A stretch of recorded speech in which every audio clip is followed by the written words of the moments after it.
منکرین د احادیث د رسول الله علیه السلام چې څوک طعن کوي په بخاری او مسلم باندې دا د شیعه بچی دی، ځکه امام بخاری امام مسلم په فضیلت د عمر باندې په شان د ابوبکر صدیق باندې بابونه ایښي.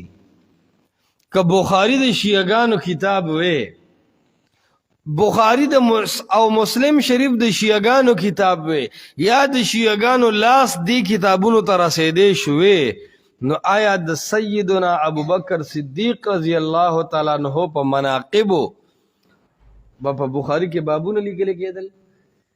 شیعهګان خود ابوبکر صدیق او د عمر انتهایی خلاف دي، انتهایی بدرد ورته وي.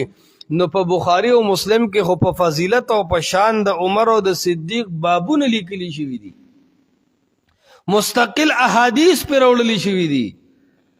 نو کم از کم شیعهګانو به دا کار کړی وی چې د شان عمر او د صدیق احادیث به بخاری او مسلم کې نه وي پرېښي.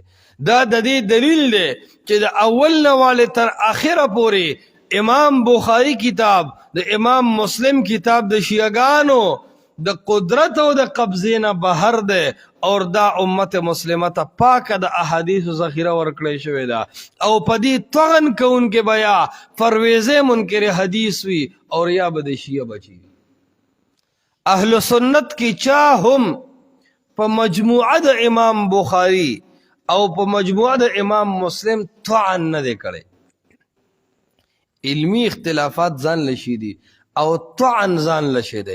امام بخاری ته شیعه ویل ځان لشي دی، د بخاری احادیث ته شیعهګانو پیداوار ګڼل ځان لشي دی. دا طعن دی په امام بخاری او په امام مسلم او د هغې په کتبو او د رسول الله علیه السلام په احادیثو، او د دې قائل په اهل سنت کې هیڅ شی نه تیر شوی. غلام احمد پرویز، تمنا عمادی، عبداللہ چکڑالوی، حبیب الرحمن کاندہلوی، ابو ظفر نوشہروی، حبیب عبدالرحیم لاجپوری او جاوید احمد غامدی، دا سے زنادقه د دې خبرو پیداوار دی.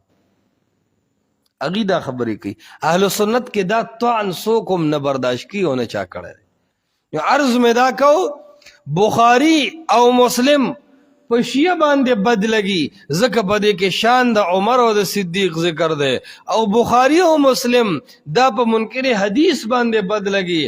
وجه دا ده چې دا په شان صحابه نه دا منکرین حدیث خلاف روان دي، دا شان په بد نه لګي. اسی وی چې دا د قرآن خلاف دی، ته د قرآن په خلاف څه پوهېږي؟ پوهه د نحمیر د عبارت د ویلو به یو سړی نه قرآن به غلط وی، یو کلیف چې وکي یو کلیف، نو په نیمه ګنټه کلیف کې چې ځینې مولان پې شروع وکي 44 پورې اعرابي غلطۍ پکې د صرف او نحو یو مولا راوباسلي دي.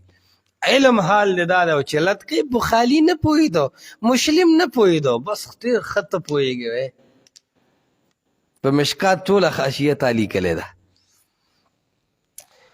قالو نو دی وایي انؤمن آیا مونږ ایمان راوړو کما آمن السفهاء